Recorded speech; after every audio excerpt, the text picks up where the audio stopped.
Swamiji, do you believe that it's possible to achieve peace on earth? Well, in the present view of things, it doesn't look possible, but I believe it will be possible for several reasons. One is that we're coming into an age of higher consciousness.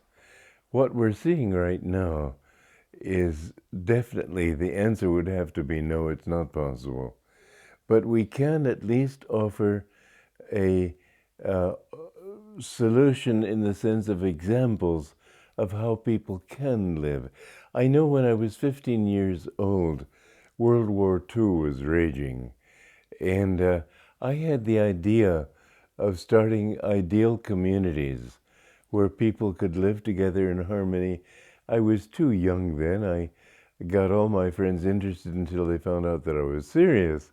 But I was serious, and finally, many, many years later, I think I was 41 when I began in Ananda, or 42.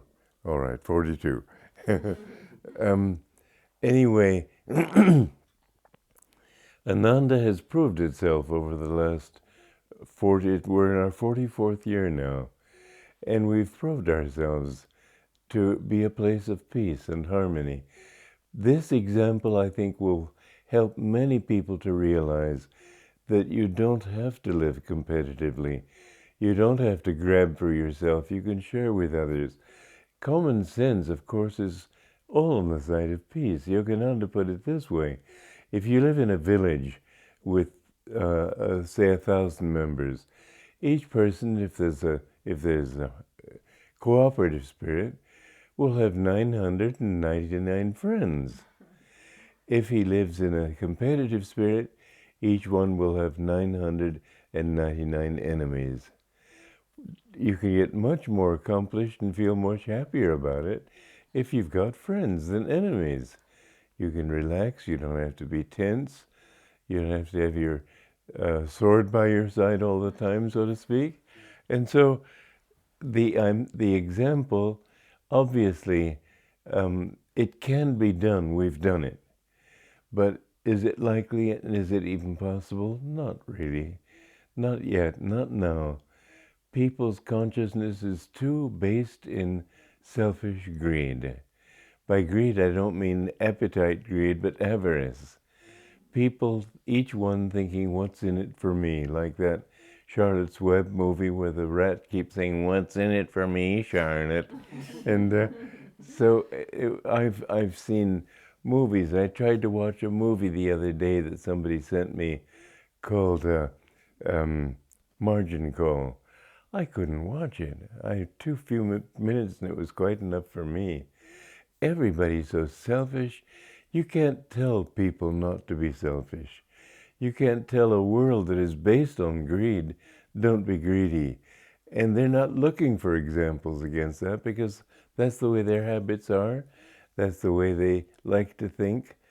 I think, in fact, that generation will have to pass. There are some people on the planet today who want to live that way.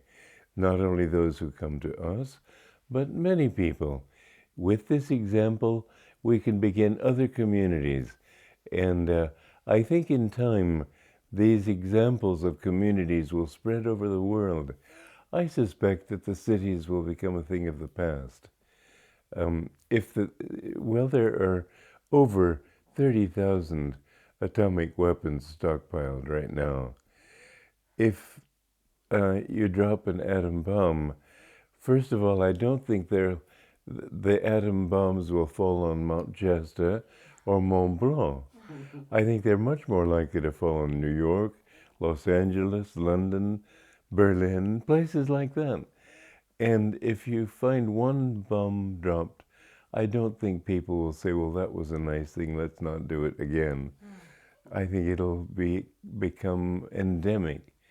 I think that the greed that we are in right now has to have the consequence of world depression. I don't see any way out of it. The government now is much too large to be able to support itself on taxes. It supports itself on printing money, inflation. and they're going to print more and more. The government pays more to its own people than the private sector does, by quite a lot, 15 times more. And this is bound to result in depression. Depression usually is likely to end in war, and war is likely to end in a certain amount of destruction. I think that not only are people going to change anyway, because we live in a global concentration camp, let's face it. Every 100 years or so people die. It's just that they don't all die at once, and it doesn't look quite so bad. But they die of pain, they die in hospitals, they die in accidents. It's not, if you look at it that way, in the long run, nobody dies. We're here, we've been here, we're as old as God because we're a part of God. And but Yogananda described God as eating people. That is to say, in a certain way, we kill ourselves with the way we live. And it's, in one way, people will grow up to a new world that they will be able to adjust to. That change will come. It'll take place gradually. It can also come violently and have a turnover of personnel, you might say, more quickly. So, no, I don't see a cheerful picture for the near future. But I think that it will come. There will come a time when there will be a booming of peace and brother on this planet. There's a new wave of understanding too, a new wave of consciousness, higher consciousness. And I do think that the world will not continue this way. Swamiji, these communities that you've started, people live there peacefully, but your communities have a basis in the teachings of Yogananda. I do think that a community needs to have some sort of spiritual basis, because without that, you have a body without a head. It's our higher ideals that need to guide our action. Otherwise, we fall into greed and all the human emotions, likes and dislikes, desires and so on. And when you've got two people desiring the same thing, then you have some sort of a struggle. I think that a spiritual basis needs to be there. It doesn't need to be the teachings of Yogananda. It can be any religion. But without a religion, is it possible? Yes, I think so. I don't think that religion should be based on what you believe. It should be based more on how you live. If you are kind to people, you are being religious in a way. You're seeing yourself in others. This is important. I think that the Yogananda's teachings are very important, but much more important is example. I hope that, for example, in the beginning at Ananda, there was lots of discord. We want to go this way, we want to go this way, that way, and so on. But over a time, I was able to get it all sort of going in the same direction. Once we had that single direction started, it became much easier to start new communities. Now we have 9 communities in the world, and they're very harmonious communities. How? I think once the pattern is set, people come and see, is this what I want or don't want? In the beginning, they try to set that pattern, and each one wants to set it in his own way. I had to be firm in the beginning. There was one person I had to say to him, look, I did not start Ananda to turn it over to you. And he just had to accept that. I had to be strong. But on the other hand, I tried to encourage people to join me in the right spirit of love and brotherhood and faith in God and so on. I think in the future, the fact that a few work and that they work in this way, any future communities, if they take our example, they don't have to take our beliefs, but I think it would help. Nonetheless, if they take our example, I think there's at least hope. So you would recommend that people have some sort of philosophy that they share. I do. It'll go. We used in the beginning, people would have their own ideas about diet.